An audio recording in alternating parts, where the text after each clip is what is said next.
Hey man, what's up? How you doing? I'm good. What's up with you? Oh, nothing much. I'm pumped to talk to Mitch this evening. Yeah, man, we're going to be finally completing our God trilogy, our own God trilogy, following in the steps of Bergman.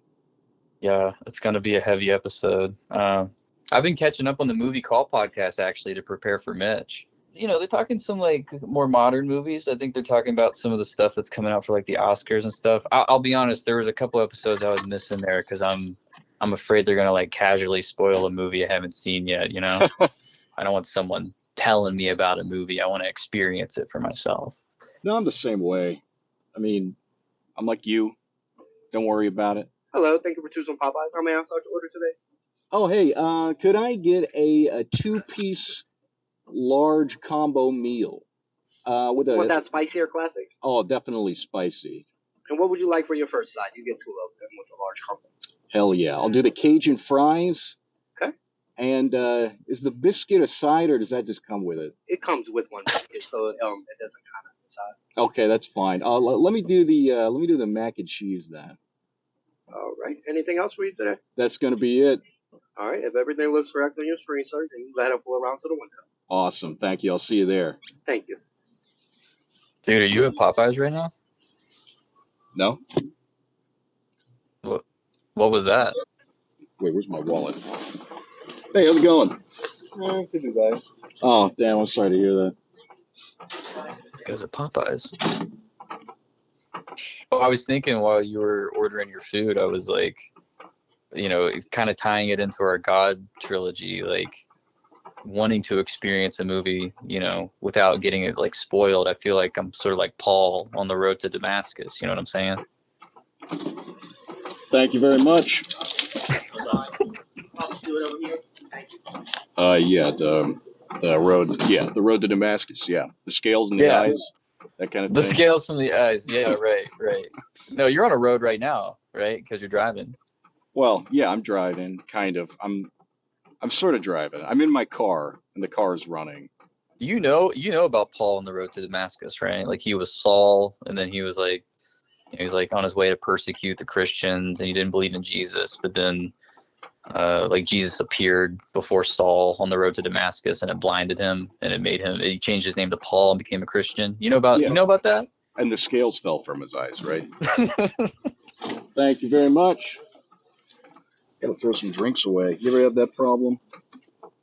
Too Sorry, many you're talking drinks. about the road to Damascus. I did get a large. This is a large Coke, man. I'm not gonna be able to drink this whole thing by myself. I bet Paul on the road to Damascus could have up a Coke. All right, dude. I'm out of here. What were you saying? He could have up a Coke. Yeah, he would have been mighty thirsty. You know, if Jesus was a soda, I don't think Coke would be that far off. What do you think? Yeah, we gotta ask Mitch that when we get him on the show. You're right. Yeah, we should get this show on the road. Yeah, we should get this show on the road. Hard Ticket starts right now.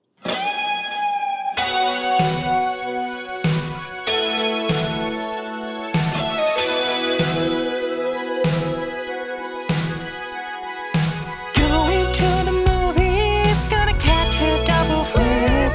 They're playing at the same time, so I guess I gotta pick. One's an awesome movie, and one's a killer flick. So let's all talk things over and do our little shtick. It's a hard ticket at the movies. Which one will you watch? Let's decide. It's a hard ticket at the movies.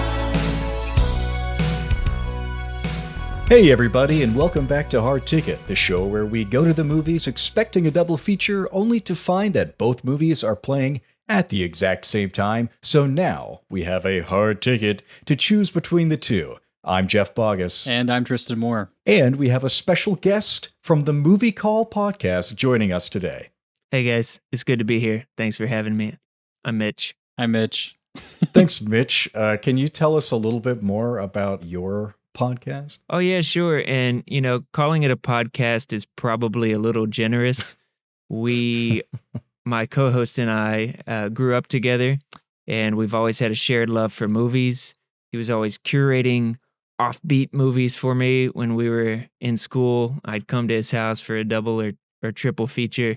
And since that time, most mornings without fail, we'll share a phone call.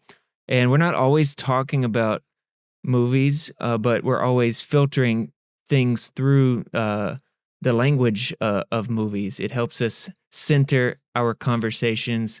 It just gives us a shared language. And so this year we started recording those. And so that's the nature of the podcast. Very low production value, real-time phone calls on his morning commute, usually me as I'm just kind of getting the laptop warmed up for a work day, talking about what we've watched. It's an awesome podcast. You say low production value, but it's like, it's lo-fi, but charming and like intimate. And it's like listening to it's two friends just talking. And that's what's so refreshing about it. So Mitch, you and I have followed each other on Letterboxd for a couple of years now. Seems like, yeah. Yeah, we met through one of our mutuals, and we've just kind of passed. We're like ships passing in the night.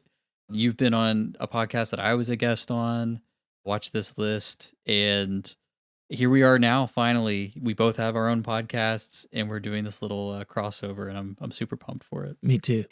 And we also lived in the same town in Tennessee. Oh yeah, that was at one point. So weird to find out. Shout out to Cleveland.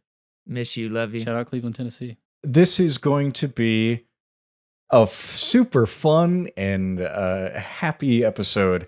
Mitch, we also brought you on for this matchup in particular because we know that your faith is very important and it comes up a lot in your Letterboxd reviews. So you related a lot to the movies that you watched. So we have a faith-based matchup, but maybe not in the way that it sounds when I say Pure that out loud. Matchup. Pure flicks. Yeah. God's not that. No, we have something a little bit more classical. So let's go ahead and get the discussion kicked off. Tristan, why don't you introduce us to option number A? Yeah, this is our lack of faith-based matchup. Option number A is 1963's Winter Light. This is a film directed by Ingmar Bergman, legendary Swedish filmmaker. One of my favorite directors, actually my favorite movie, Persona, is directed by Ingmar Bergman. So I'm really excited for this matchup. This is our first, I feel like a really heavy hitter of a matchup. It's a very simple premise. It's like an 80-minute drama of this Swedish pastor who has basically lost his faith in God, and he makes his way through the town, depressing everybody while he does it. Like I said, super simple. It stars, and I'm going to butcher all of these names, so I hope you guys are ready. They're all Swedish. Ingrid Thulin, Gunnar Bjornstrand, Gunnel Lindblom, and Max von Sydow, who we all know Max von Sydow because he was in The Exorcist and a bunch of other movies. So that's option number A. It's in conversation with option number B, which, Mitch, I will give you the honor of introducing. Thanks for the honor. It's First Reformed, which is written and directed by Paul Schrader, and it stars Ethan Hawke, and somehow I'll manage to mess up a name too. Amanda Seyfried. Seafood. Yeah, it's got a dramatic turn by Cedric the Entertainer as well. Again, following a priest. This time he's in a historical church that's almost just kind of like a showpiece for a mega church on whose property it sits, and he engages some of his congregants in ways that really shake him up. Yeah, it's going to be one of those. This is Winter Reformed, First Light.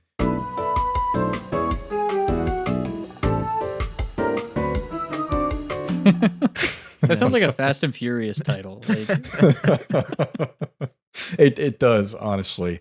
But Tristan, I want to hear your log line first. Tell us what we're getting into. All right, I have a very simple log line for this. Will God forgive us? That's the question plaguing everyone's mind. Find out the answer in this winter's funniest, sexiest flick. That's like what plays between like primetime television sitcoms, right? Like, Yeah. Uh-oh, he's at it again. Faith has been forgotten. Yeah, it's a little slapstick existential comedy. That's all this is. Yeah, we're going to need it. Mitch, why don't we hear do you have a log line prepared for us? I didn't. So maybe I could try something. 2 priests take their medicine, whether cough syrup or Pepto-Bismol, or God forbid, Drano. That's pretty good. Jeff, what's your log line?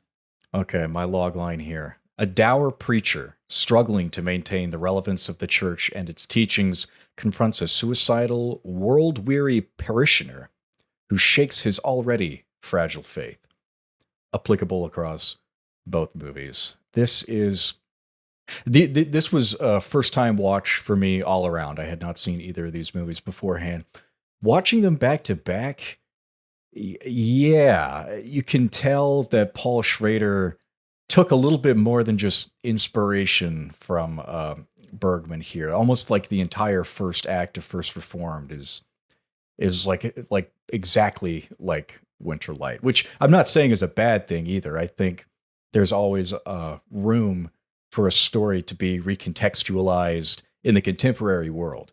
But yes, these movies are very similar. You have your world-weary priest, young couple where the man is troubled by the dealings of the world to some degree, reflective of the times. In Winter Light, it's the threat of nuclear Armageddon. In First Reformed, it's the environment. The character is an environmentalist. Both movies also have a character who is a woman who's involved in the church to some degree, who has had a relationship with the main character, a pastor in Winter Light and a reverend in First Reformed. Basically, I would say the first act kicks off with a suicide in both movies. Is that fair to say? That's the first plot point. Yeah, I think it comes a little bit later in Winter Light, but it's sort of like both films really hinge on that plot point. So as always on Hard Ticket, we're discussing spoilers. That one's an early one. You get that one for free. But I highly recommend that if you have not seen these movies, that you watch them beforehand, because they are both fantastic. And we are just going to go ahead and get into it. Let's sort of broach our first subject of the episode. Mitch, why don't you kick us off with kind of what we had our little pre-show conversation. I think the themes that you were picking up between these two movies would be a good place for us to kind of start off.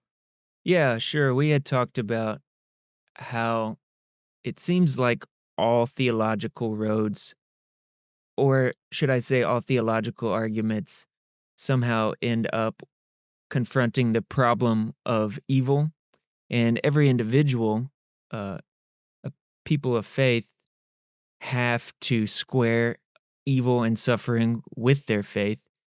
And usually, I would say, at least personally, and I think anecdotally, relationally, I see suffering as the major stumbling block for practicing faith and keeping the faith, believing, which that verb is more complicated than we give it credit for. But these two priests experience that in their own subjective ways. Their personal crises, the crises of their parish or their flock, and kind of face a crossroads of whether or not they can continue to participate, or at least continue to participate in the way that they were taught their faith. Yeah, because you get both of these men, our main characters, Thomas Erickson, he is a widower in Winter Light. And with his wife, also died his ability to love is so Marta, his secondary love interest, kind of says about him. And in First Reformed, it's the death of Reverend Ernst Tuller's son that kind of shakes his faith. And his marriage falls apart. His wife leaves him. They cannot reckon with it. And that manifests in their faith. They start kind of going through the motions a little bit. At the beginning of First Reformed, we find that Toller has stopped praying. He is now writing in a journal. He will not pray. It's sort of an experiment for him. And Thomas does not really pray unless it is his job in Winterlight as well. He's doubting Thomas. His faith has been shaken, and he kind of begins and ends the movie in the same state of doubt. So how are these guys dealing with their crisis of faith in different ways? Let's kind of touch on that. It does feel like there's a real sense of duty with Pastor Thomas or Tomas. I feel like Winterlight is really preoccupied with procedure and method. You open up the film with this basically empty sanctuary, all but empty. There's like 3 or 4 people in there, and there's a service going on, and you follow it through all the way to the bitter end. And it is kind of bitter because no one seems that interested. There's like one person there maybe who wants to be there, like this older woman. There's a scene later where one of the parishioners does commit suicide, and there's a very like methodical way of just like, he has to go see the body, the police have to arrive and take the body, he has to go inform, the family and all that stuff. Winterlight is very preoccupied with duty and method and procedure. And the end of the film itself, like Jeff, you're saying, you don't really feel like he changes much by the end, and there's sort of like this baseline where he's just still a pastor at the end. That's what the ending to me communicates. He goes straight into the next service. That's his struggle. It's just like this daily getting through the day's proceedings kind of thing. Ernst Toller, he's dealing with things a little bit differently. He's a heavy drinker for one thing. Yeah. He is like numbing his pain with whiskey and that sort of thing. And Pepto-Bismol. There's a really iconic shot in First Reformed of him pouring Pepto-Bismol into a whiskey glass, which is like the most disgusting. Is that the most disgusting thing in both these movies? There are dead bodies in these movies, but I feel like the Pepto-Bismol in the whiskey glass really gets me gag worthy. But there is a difference too in the way he like goes to console one of his parishioners who's like the analog in Winterlight who killed himself. This guy is like an environmentalist who is like, he's expecting a kid, and he's like, how can I bring a kid into this world when science is telling me that like by 2050 the oceans are going to rise 2 feet, there's going to be widespread drought, all like genuine real concerns that we have to deal with in the the 2020s just as in the 2010s. And his way of dealing with it after he kills himself is to kind of like take up the cause and start to actually maybe become like an eco-terrorist. 2 very different approaches. You either go business as usual or you put on a suicide vest. Back to the suicides being like the inciting incident in their separate responses to them. Tomas's, it didn't feel like it changed as much for him.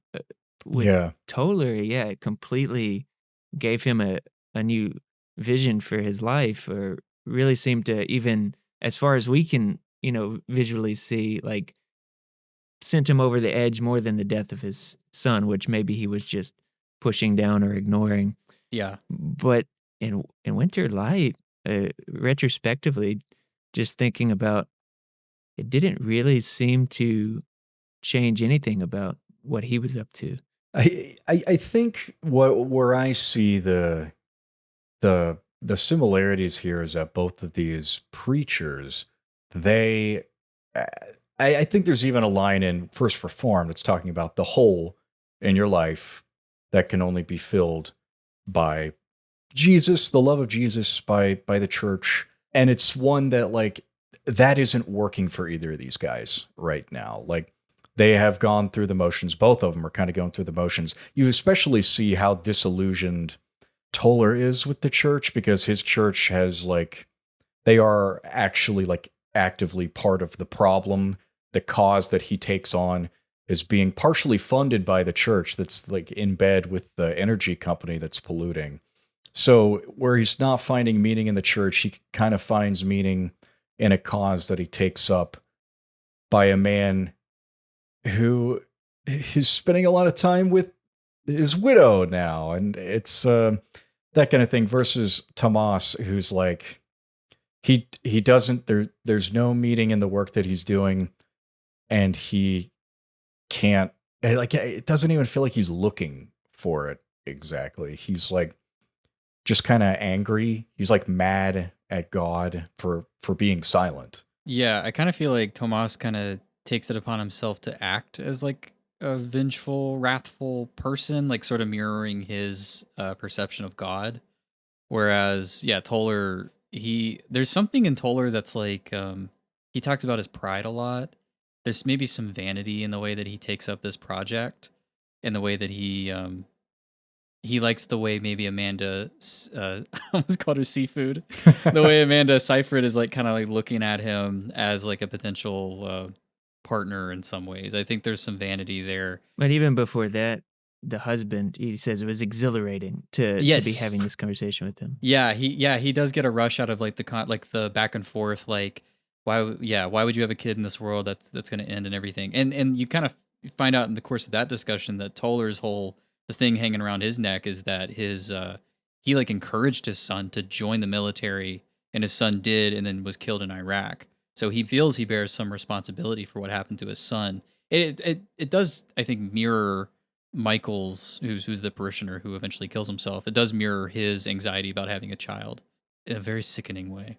The response you guys are having, Tomas, is pretty interesting to me, thinking about him kind of taking on his own impression of God as wrathful, because, you know, he has this personal relationship with this woman that was apparently, you know, physically intimate, if not, you know, romantic in from his perspective in terms of his own feelings. But I think with her, he has the harshest words, but it's almost like he basically seems like, I'm trying to think back now that I'm saying this out loud, but he basically seems like he continues to do caring pastoral work. Like he actually does try to help this Max von Sydow character, even though he bungles it, and he recognizes that he bungles it.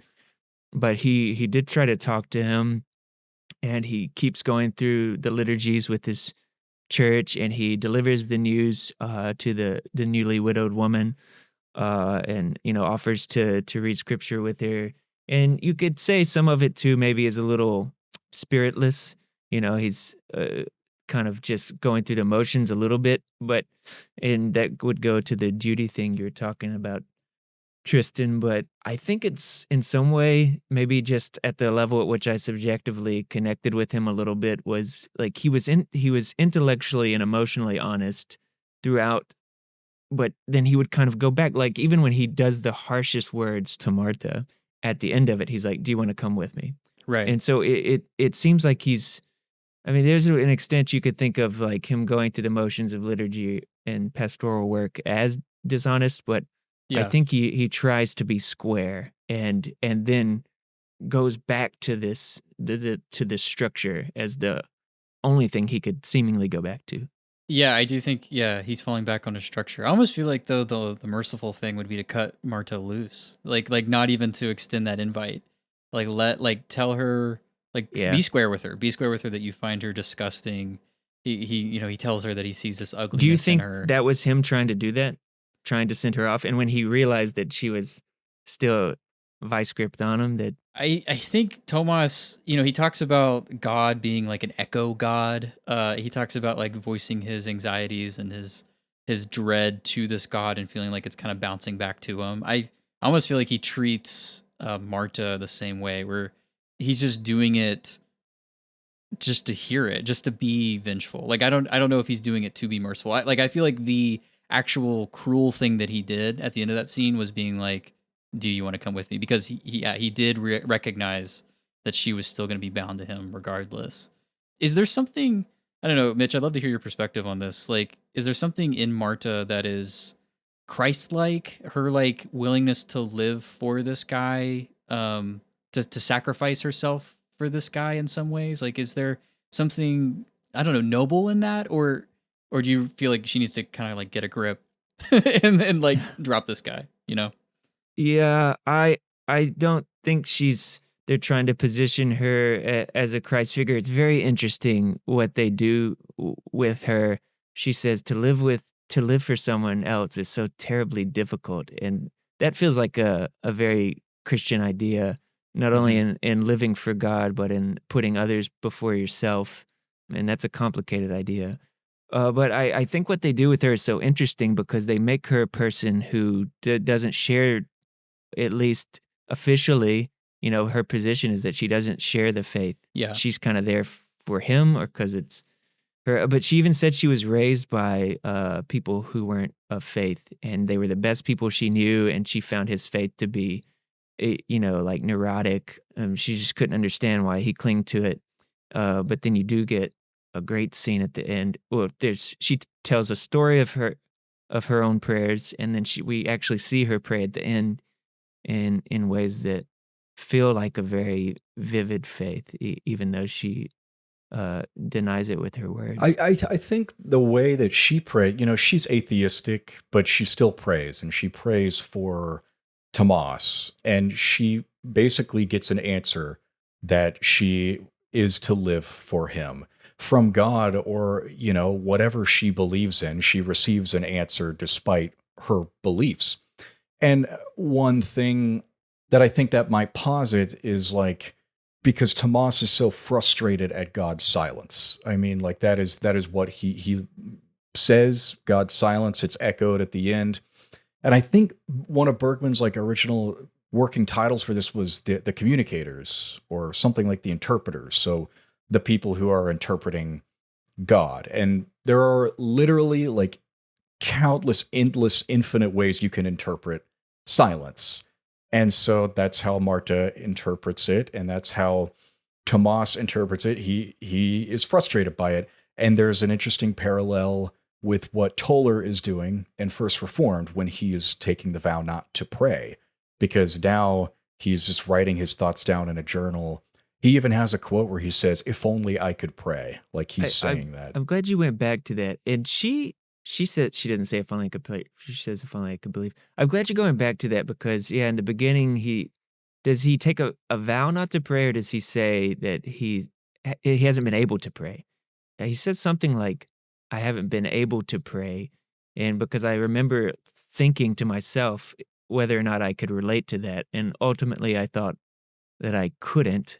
I thought, I feel like what he has in his journal is kind of like a picture of what it feels like to pray for me sometimes, which is you're second guessing everything that you're saying, and who am I even talking to, and wanting to rip out a page or cross out something, but you can't and you won't. And then later he says, and I didn't understand this even still, that he'd found a new way to pray. I don't think it was obvious, but maybe you think maybe it's in reference to his activism. I'm not sure. Right, yeah, taking up the cause, living that's how he's interpreting it. But also the way that he takes up the cause is arguably just as ineffectual as anything, because making yourself blowing up the church, that's not going to clean up the oceans. It is a self-satisfying thing. All he says in his journal is he's super critical of himself. He calls it this journal brings me no peace, self-pity, nothing more. That's what he says. I mean, yeah. So that's basically the sort of the question as to is this what prayer is? Because to these guys, that's what it has become, essentially. That's depressing. Yeah, it is depressing. And I like what you said, that this basically is as ineffectual. More so, I think, his initial pastoral encouragement to the husband who ends up taking his life is that he has to be able to hold hope and despair at the same time, that's what wisdom is. And you could see that he takes on more of this gentleman's position as he forgoes hope for despair. Wisdom is holding two contradictory truths in our mind simultaneously. Hope and despair. A life without despair is a life without hope. Holding these two ideas in our head is life itself.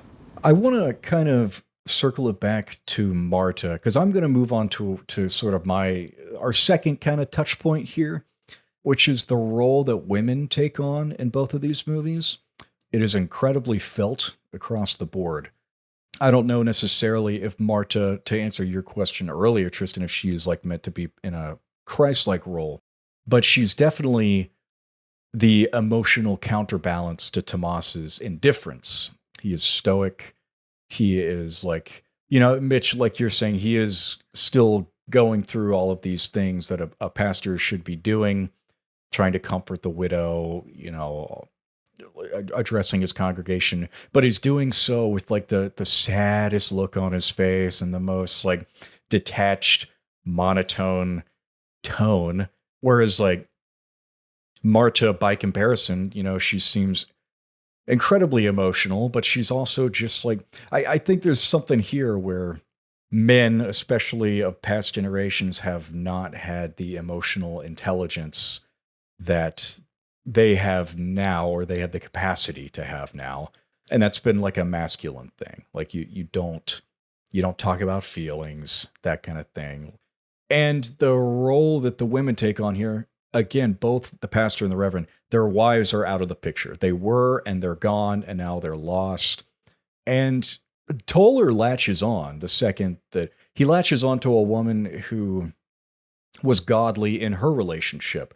Her husband, Michael, did not want to go to church, but Mary asked him to. And he went with her. And once her husband is out of the picture, she's like, she and the reverend are now like, they're doing things together. He's trying to console her grief, but he's also like, the happiest he is in this movie is when he's spending time with her, because he's finding purpose in the personal relationship that he's developing with her.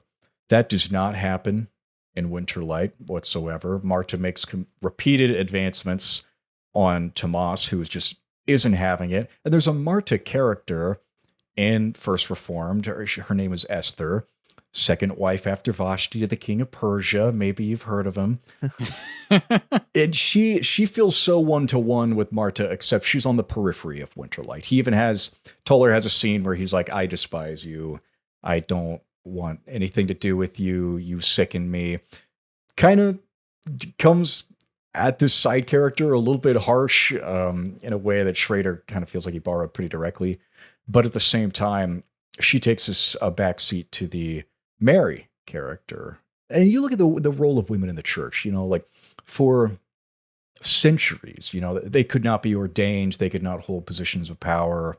They were told they couldn't be teachers either. At the same time that they were told they couldn't preach, they also couldn't be teachers. But look at Marta in Winter Light. She is a school teacher, like clearly the sort of thing that kept them. And Marta like drives Tomas around as he's doing his pastoral duties. She dresses the church, she puts up the flowers. She is like the moral center that really he's rejecting, because he feels like he needs to be sacrificial in the same way that Jesus was. But also you get the sense that he's got a frustration, a complicated relationship with Jesus. Sacrificial or wrathful, I feel like. I feel like the sacrificial one seems to me to be Toller. I mean, because that's literally like the climax of his arc, is that he's willing to give his life for this cause he believes in, and take the lives of others. And it seems like, I just feel like Tomas is such a nasty, wicked person. But it is interesting that I think the women are kind of the chief difference between these two films.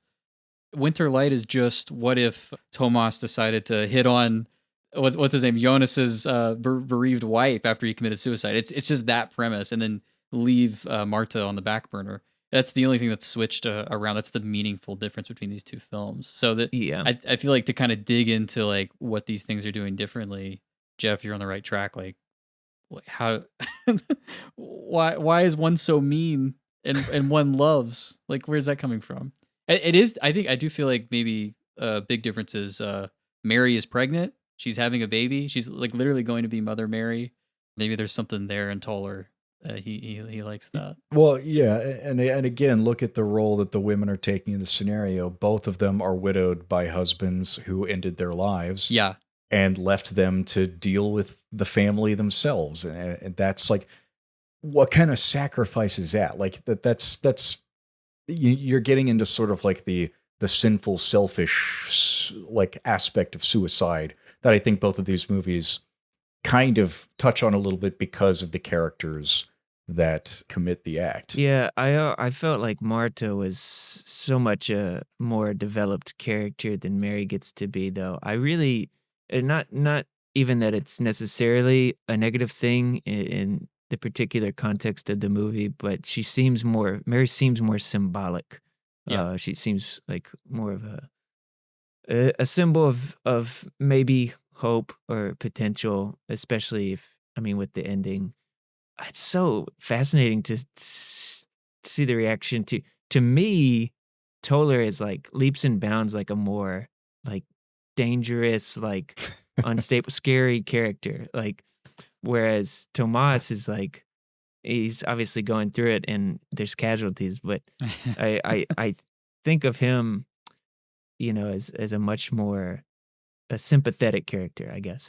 Would you rather be friends with Tomas or Ernst Toller? Because I feel like Toller, at least, like you could sit down and have a conversation with him. I feel like you talk to Tomas and he would just all but encourage you to kill yourself, basically. Oh no. So yeah, when he was having that conversation, he was talking about his own life. Maybe he was getting to a point, Yeah. I mean, it kind of like the conversation cut off. He's like, please stay a little longer. Like, let's have a calm conversation about this. So I think you could with him have a really meaningful conversation, and with Toller too, but he's so going further and further internal into himself. But look, I have all the pity in the world for Toller because he lives in a world where the internet exists. So I think that's the main problem. That's true. Yeah, he probably needs to get offline a little bit. No, that's interesting that what you're saying about Tomas and like the conversation he's having with Jonas. Like the most hopeful he is in the entire movie is when he's like, "See you after lunch. Like you have to be here. Like you have to promise me you'll be here." Like trying to remember, he says he has to show up is like his quote. That's the most like that's his greatest act of faith in the entire film. And I feel like the breaking point for him is obviously Jonas, killing himself. Is like, wow, he had to show up, he did, and I completely failed him. And that's this ugly thing that he has to live with. Tragic. Mitch, you're making a thinking face right now. There's something going on. I just can't get off this, like, rolling the movie back in my mind and thinking about post Jonas's death. Like, it just didn't seem to.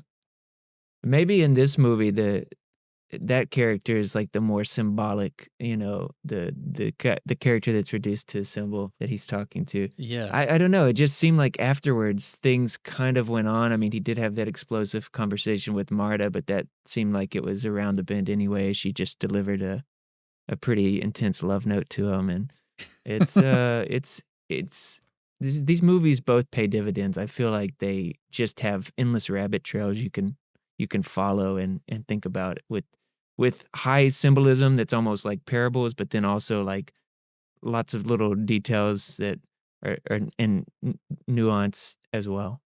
Yeah, that's more personal. Yeah. I'm curious about, I'm interested, Mitch. You say Mary is the character that doesn't get to have the same development that Marta does, which I think is true. But First Reformed goes for a much more like a realistic tone. The dialogue is a lot more conversational. It's not like soliloquies. It's not like speeches by characters. Yeah, good point. And I feel like a lot of the technical aspects of Winterlight are stripped. They're bare bone. The set design is very minimalistic so that you focus on the dialogue and you focus on the characters. Yeah. And they feel more archetypal to me, but for some reason that also makes them more complex in this scenario. Not to say that the characters, especially Toller in First Reformed, aren't complex, because he is exactly the type of character that's like, this is the story you write, and you just write the character and the story happens around him. It's like, I don't actually know what's going to happen. Something bad is going to happen. That's just kind of like the Schrader tell. It's like, it just keeps working towards, there's a sense of dread. Something bad is going to happen. You know, there's some Taxi Driver parallels Oh here. yeah, he's the taxi driver all the way. Yeah, that archetype. Well, look, yeah, what you're saying is really good, especially about the point about the language that they have in Winterlight. But, you know, if you look at these two movies, which one do you think is more cinematic? Ooh, that's an interesting question. What do you mean by that? What do you mean by cinematic? I guess for me, I was thinking that Winterlight, in spite of the heightened language that you might not find in your average Swedish parish, it does feel more like, yeah, life is like long conversations, sitting for a long time in one place, lots of scenes of waiting, you know, lots of thinking out loud, which, you know, maybe you don't do that as much as you, but you do think to yourself. And so I felt like, to me, Winterlight, I felt like this is more realistic. I can connect with it more. Whereas First Reformed has that kind of literally me kind of far offness, like, you know, like, oh yeah, that's just me smoking the cigarette there. When really it's like a different planet from my life.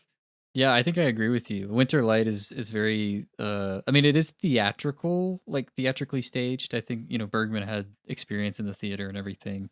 But there also is like this closeness to like the framing. There's lots of shots of like faces and everything, and it's stripped down and feels austere, but it also feels like winter. I mean, it really does feel, it matches its title 100%. Part of that too, what you're saying, Mitch, is like there are scenes where Toller, like he's having a dialogue, he's in the middle of a scene, and his voiceover interrupts him. Yeah, that's a good point.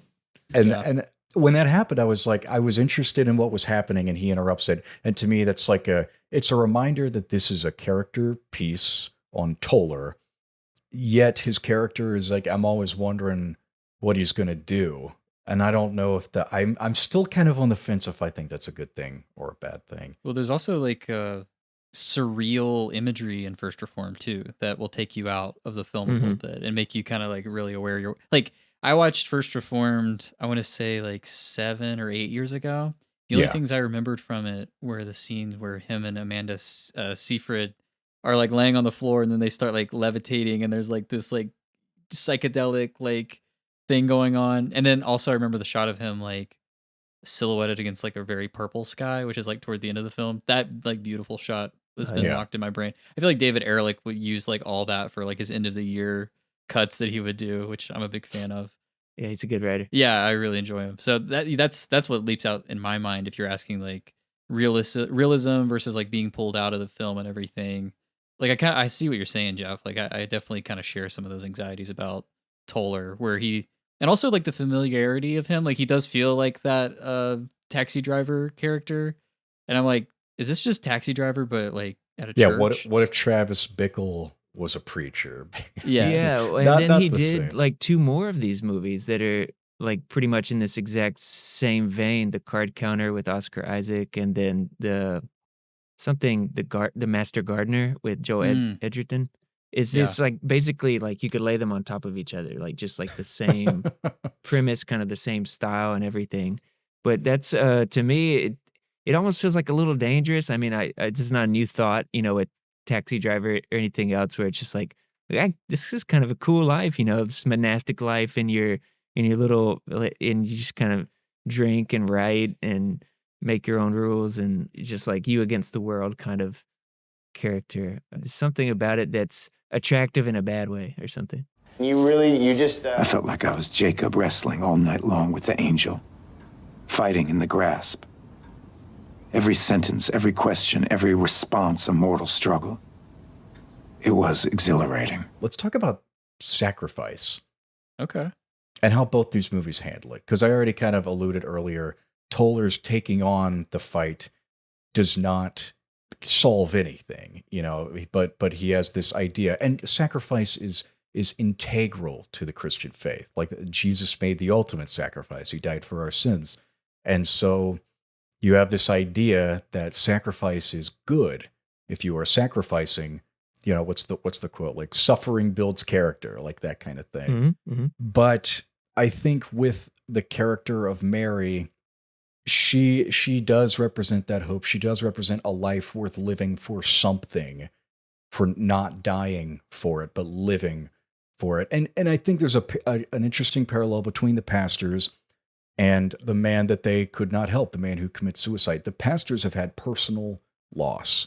They have suffered personally in their lives. They have not dealt with it great, but they have remained alive, versus these men who are afraid of some vague looming global threat, whether it's the environment or it's nuclear annihilation, and they let it consume them. They have no personal relationship necessarily beyond how much they want to invest in it. But these men who gave the ultimate sacrifice, sort of their life, for, like, gave in to the fear, these men who were willing to sacrifice that were not helped. So the idea of sacrifice, do we need it? Do you need to sacrifice in order to have a meaningful life, and especially like a Christian life specifically? This is like a sacrifice. What's it good for? Kind of setup. Mitch, I feel like you probably have something a little bit more profound to add to this, because my gut instinct was just to say yes, like we do need to sacrifice. Mm-hmm. But obviously it's like a spectrum. You know, you don't need to kill yourself for everything that you believe in. And I think what's interesting, Jeff, some of the parallels you're drawing between like the men who let their dread consume them, but also the pastors who, in my opinion, are kind of doing a similar thing. Is it any less violent or sacrificial to let yourself be consumed by this dread in a slow fashion, whether it's like through alcoholism or depression, than it is to just point a gun to your head? Like I think it's the same sort of despair. It's just one's happening at a slow motion rate. But you look at like the women who lose their husbands in both these movies, they don't really have the luxury of despair. You know, Mary's expecting a child, like she has to be there for that child in the future. And the mother in Winterlight, you know, she's told the horrible news by Tomas, and you know, he offers to pray with her and everything. And I think the way she looks at him, like she realizes that, you know, he was no help, and maybe even egged on her husband in a way. And so she dismisses him from the house, and he watches as she goes into the next room to talk to her. It's like 4 or 5 kids, and again, who she has to be there for them. She doesn't have the luxury of the easy out, or even really the slow out that Toller, I think, was on when he was drinking himself to death. That's my 2 cents on it. Mitch, I would love to hear your thoughts on this. Well, I don't think I could put it better than you, Tristan. Yes, sacrifice is necessary. Yes, it's on a spectrum. Yes, don't kill yourself. The situation, I don't know. I mean, Jonas didn't have the luxury either. Like, he just did it. Like, that's not right. She could do the same thing and leave her kids. That's what he did. You know, that's true. And it's not right what they did. And also, like, there's even the conversation at the beginning of First Reformed, like, oh, Mary she didn't have to keep the baby. She wants to keep the baby, right? Yeah. Because she said that Mary wants to keep it. And so, like, they just have a totally different vision of, well, at least Mary, I would say, has a different vision of the world, which is basically a hopeful one. She says she shares Michael's views, but she wants to live. But yeah, I think the Jonas's wife's reaction when she hears the news, like, so I'm on my own. Like, oh man, that's so rough. Right. Like, and the amount of kids she's got in there, and like, she's like, I've got to go tell him. And she just, like, she's a stalwart. I mean, she's awesome character. But yeah, I definitely think sacrifice is part of the shape of life, the shape of reality. Right. Yeah. Their sacrifice is that they have a duty, you know, as mothers or as expecting mothers, they have that to live for. They believe in something. The men who kill themselves, they do it because they believe in something, but they believe in that everything is basically. They believe in annihilation. Yeah, it's like believing in nothing. It's interesting that Michael gets lionized, like he's standing on holy ground. Like it's like almost like the Reverend's, or it's his big mistake is thinking that he ended up basically marching down the correct path, and then he starts to march in step With behind him. Yeah, Yeah. Right, well, it's yeah. interesting too that Toller like says like there like he says something about reason. He's like there is no hope in reason, I think is what he says. Because the whole like climate change thing, which like that's an empirical thing that we have to wrestle with in our actual life.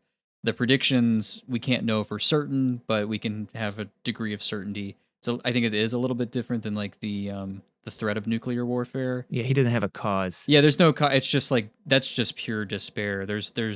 I mean, you can advocate for I guess peace and disarmament, but it's also there's like that human factor there that I don't know. Maybe there isn't much of a difference between the two because it is a human factor thing. I just feel like, and maybe it's just because of the times that I live in. I didn't grow up like in the Cold War. Do I never fear that there will be a nuclear war, or that there would be a first strike or something like that? I mean, no. I mean, I watch Failsafe. Like it terrifies me, keeps me up at night. But the ecological collapse angle, like I have grown up with that my entire life, and I've seen some of the beginning effects of that, and I do feel I sometimes share Michael's sentiment. I don't have a child myself, and I've always wrestled with the idea of like, do I want to have a kid? And one of the struggles is, do I want to bring a child into a world that I kind of agree with Michael is going down a rough path, and I'm not sure that there's a way out. I imagine every parent has always had to struggle with that idea because I think everybody kind of feels like they're living in the end times. You're not sure though. That's the difference. You don't believe right now in annihilation. That's kind of why Toller starts walking the path. Toller doesn't have anything to die for, but he doesn't really have anything to live for. He probably doesn't believe in God, or he might not at this point. And that's also reflected in Tomas. Like I think, Tristan, the reason why they're dying more slowly, they're not just ending their lives, is because like they still have the capacity or are looking for something to believe in, or for God to present it to them. I think that's ultimately kind of what Toller sees at the end. Mary presents herself to Toller, and he's been having these clues that she is like, she's hope. Whereas like Tomas, nothing will present itself. God remains silent, and he won't interpret anything. He won't interpret the advances of Marta, who is like sacrificing her life to care for him. He won't interpret that as divine intervention or anything like that. He is waiting to speak with God. But until then, they don't believe in anything. They're waiting to believe, whereas the belief needs to come from them. I think there's a line in Winterlight where Marta's talking to Tomas. And for one, I want to say Tomas, he's like, you're a pale imitation of my wife, which is interesting that he throws that in her face. And she's like, I've never even met your wife, which, again, a very interesting line from her. But there's another line, I think, where Marta's talking and she's like, she's an atheist and she believes in a rational, natural world. And I think she sort of implies that that's like the easy way. The easy way is, I guess, in that sense, like believing in nothing. I don't know, Mitch. I keep coming back to you because I want to hear your thoughts on this because I've been a non-believer for it could be 13 years next month. I grew up religious. My entire family is religious. It's something that it's been hard on my family to know that recently that I've told them that I don't believe in, and I sometimes wonder if is atheism the easy way out? Is it sort of like a way of absolving yourself of a higher responsibility, or do we just find a way to kind of replace those values? Do we look toward philosophies like humanism or environmentalism or what have you? Does everybody have a God-shaped hole that they're trying to fill? Is that true? Well, I don't know if that's a hard question. Yeah, sorry. Think I have the bandwidth to because I'm still wrestling with that. But no, I think that's something. It feels like I could, there's so much more I want to know about that and talk about with that. But just in this context, to try to think out loud about it a little bit. I don't know if I would say it was necessarily easier. Maybe it gets rid of a lot of things you might be struggling with in terms of like, well, I can't square this thing that I'm supposed to believe with logic, and now I don't have to think about that anymore. Or I want to participate in this kind of behavior, and now there's not really anything barring me from it, but of course there sometimes is. So I mean, assessing whether it's easier or not is a pretty tough question. I think I have some sympathy for the theory that, here's, I guess everybody has to behave, right? And to behave, you have to believe something. Maybe sometimes that belief is subconscious. It doesn't always have to be like a set of dogma or something that you covenant towards. But I think ultimately, if I were to, in saying, like, it's so interesting to me that you put a date on it. But like for me to even try to say like, if I became an atheist, or like, what would that even mean for me? But like, if I adopted the position of an atheist, then I still have to keep behaving, and I think I ultimately end up backpacking or piggybacking off of the infrastructure that's already in my culture. And where's that infrastructure coming from? And it gets to be sort of a melting pot at this point, probably in the place where we live. But yeah, I think I mentioned this earlier, but I think belief is so much more splendored a thing than we usually think about it. Like, is it your plausibility mechanism being set off, from an intellectual perspective? Is it, some kind of a emotional response that you're having? Is it simply the behavior that you choose? And Toller says it at one point, like, nobody can know the mind of God, but we can choose to live a righteous life, to forgive, and I think Tomas puts it like, you can be useful. You can try to be useful.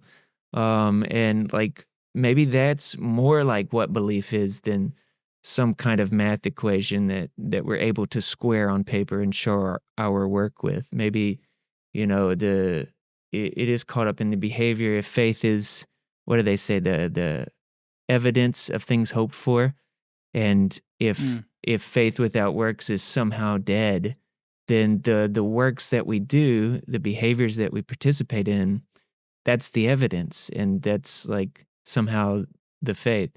So yeah, it's a pretty big question to unpack, but I like that you asked it. Yeah, I know.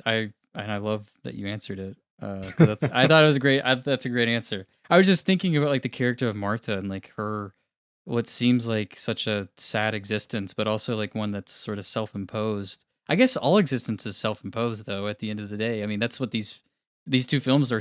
If they're hinging on these suicides, like that is sort of that's the despair angle. It is. There's one of the pastors, Cedric the Entertainer, I think actually is the one who's like talking about how anxiety and despair toward the future, like that's the sin. Like that's the sin you got to watch out for. Are we not right to be worried about the future and like our environment and the world that we're living in, because it does seem to be changing in ways that are untenable, or I don't know, like that's why these films I feel like are so timely. Like you have to like, I guess it's a balance with it's like the same as sacrifice. Like, where do you balance your despair? You have to be wary of the future. You have to know that these things are coming, and you have to guard yourself against it. You can't let it consume you. I don't know. I feel like I'm rambling. It's awesome. It's awesome. I feel like, I feel like this is part of, for me, Ecclesiastes, if you guys are familiar, is like the linchpin of the Holy Bible. It's somewhere in the middle. It's a wisdom text, ostensibly written by Solomon. And, he starts by saying, all is vanity, or meaningless, everything is meaningless.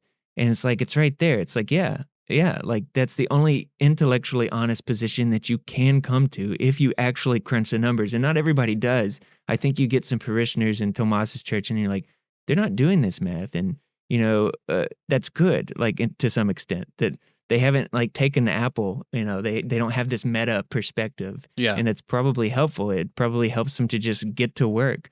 But if you have done that, it's not like you can just, put the fruit back. You've got this perspective where you're looking at life in a certain way from kind of outside of it, maybe arguably in a way that you're not meant to look at it. And all that you're ever going to come up with throughout the book. It's 12 chapters. It's so good. I try to read it once a month. But he's like, I tried wealth. I tried doing good. I tried riches. I tried hedonism. And everything I kept coming back to was that it's meaningless. And at the end of the book, he says, the conclusion of the matter is this: fear the Lord and keep his commandments. Just like Peter saying to Jesus, like, yeah, you just told me to eat your body and drink your blood, but where else will I go? Like, you have the words of life. Like, I can't make sense of this thing, but I've got to do something. That's Toller. Somebody's got to do something. Someone's got to do, yeah, exactly. He does. Ethan Hawke does the best line deliveries, man. I love him. Oh yeah, he's great. I feel like I just went to church, but like in a good way. It was great.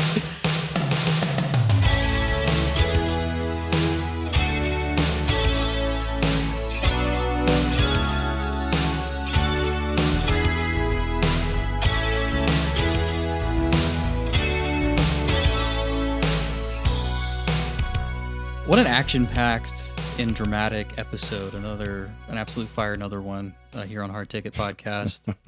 Jeff, I want to start with you because you've never seen either of these films before. You came in fresh. I want to know what your hard ticket's going to go to. I think I always try to guess beforehand, Mitch. This is like part of the show, but I'm not going to say it out loud in case I'm wrong. But I think I might have an idea. Yeah, you probably. I'm sure you have an idea. I had an idea after I watched them as well. I'd seen the other two in Bergman's, like, his God trilogy. Yeah. For some reason, I skipped the second one, Winter Light, which might be one of my new favorite Bergman movies. I haven't watched a Bergman movie for like almost 6 years probably at this point. Yeah, a new one anyway. And I watched First Reformed. And there was a lot of it that I was like, this feels like it is kind of aping Winterlight in a way that's like, I don't know if it's like, it's just, it feels familiar. It feels a little bit redundant. I watched them both a couple days ago. First Reformed has been sitting with me in a way that has been kind of hard to ignore, in a good way. Not that I want to rewatch both of these movies. But the answer, my hard ticket, which was so clear to me after I had first watched the movies, I don't even know. I wish you didn't start with me, actually, because I don't know. You know what? I think I'm going to do it. I think I'm going to say I'm going to have to watch First Reformed again. Whoa. I'm going to have to watch it again. Yeah, it doesn't feel right. I'll probably regret this one because I was so sure it's Winter Light. Like I said, I think it's one of my new favorite Bergman's. Like, it's so good. What was your favorite Bergman before Winterlight? I'm curious. It was Persona. Oh yeah, hell yeah. And it still probably is, but this is, I feel like Winterlight's going to stick with me better than the other two in the God trilogy. Yeah, I think I got to watch First Reformed again. I just want to see if it coalesces better, because I thought I didn't like it after I watched it for the first time. Really? Not that I didn't like it, but I was so just like kind of confused. Like, what is this really what you're going to leave us with? Like, but I'll be damned if I can't stop thinking about it. Hey, don't say that while we're having this conversation. It's dangerous. Yeah, you're right. All right, Mitch.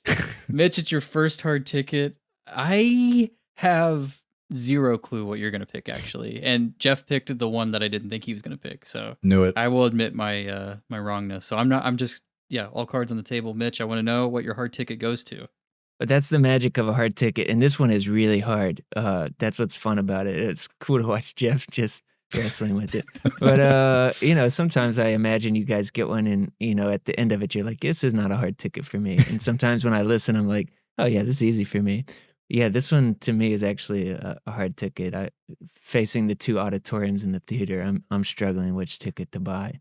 I love both of these movies a lot. Like Jeff, they stick with me, and like Jeff, I think too. Like, First Reformed, I think when I first watched it, I was having two feelings at the same time towards it. Maybe it was hope and despair, but there's things that weren't working for me. There are things that I was so intrigued by. Like, I wanted to watch it again as soon as I watched it, and this time getting to watch them back to back was so cool for me. It's been a dream of mine to double feature these, and it was what I hoped it would be, which is just ongoing thoughts and feelings towards it. But bottom line, I see the appeal of First Reformed. I see the flashiness. I see the want to kind of get in that world, but I think at the end of the day, I need to take my medicine. So I'm gonna go into Winter Light. Nice. Yeah. Nice. Yeah. Thank the Lord. Honestly. There was like so much stalling between the two of you, and now I feel like I'm stalling by pointing out the stalling. It's sort of a meta stalling tactic that I'm developing for this podcast. Nice. Yeah, I am going to go with Winter Light. I'm just going to lay it out on the table. When I first watched Winter Light, and I wrote this in my review, I think it's like from like 2019 or something, and I went back and read it, and I was like, I really like this movie. It's really good and profound, and I think it's my least favorite Bergman, which it's definitely not that anymore. My appraisal of this, my appreciation of this movie has definitely gone up. I need to see this on the biggest screen possible, and I need to see a film print of this, especially. This is like such a gorgeous film, as all of Bergman's films were, especially when they were shot by Sven Nykvist, who also shot Persona, which is like the most beautiful film ever, black and white film ever. Anyway, First Reformed, I think it was harmed a little bit by pairing it so close to Winter Light for me, because I did feel like there were some redundancies. I did like the way it kind of changed the character dynamics. I mentioned earlier the difference between, Toller gets with the pregnant woman. It's basically just, Winter Light, but what if this happened instead? And I think that hurt me a little bit. It also hurts a little bit to have seen Taxi Driver since then and like kind of know this is like Schrader's thing, his shtick. I respect it. I think it's a really well-made film. I think it's a gorgeous film too. And Ethan Hawke's performance actually might be my favorite performance between the two films. But ultimately, I think it is just slightly edged out by Winter Light.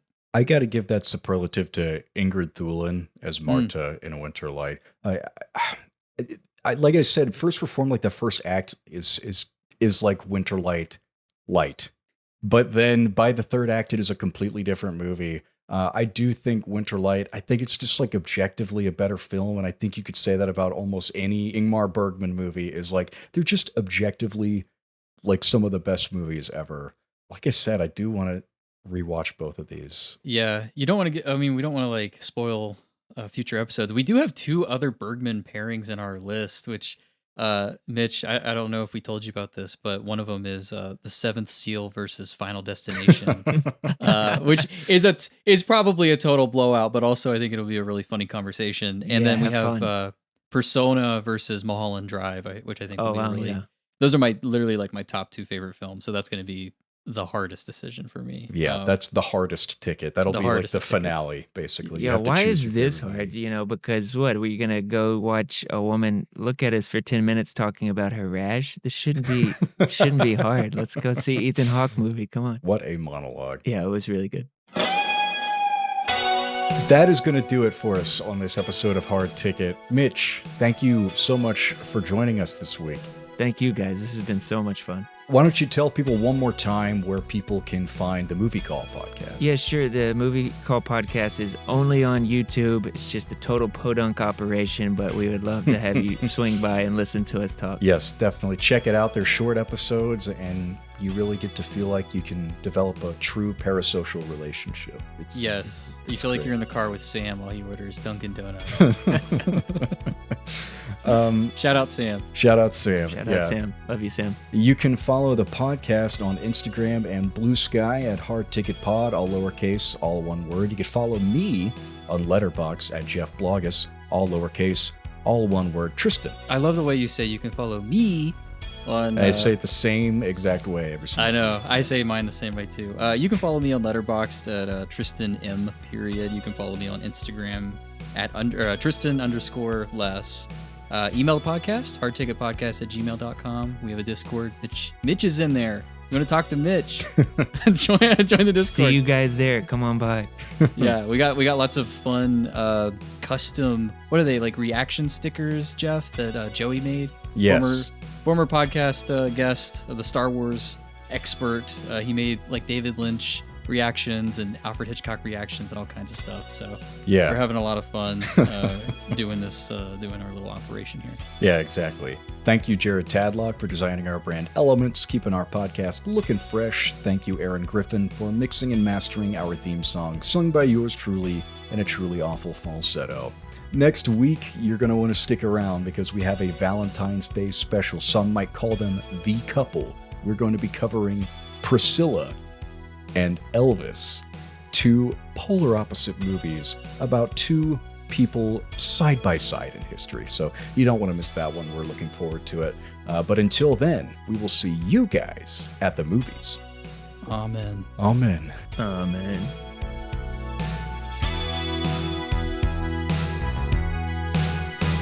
It's a hard ticket at the movies. Which one will you watch? Let's decide.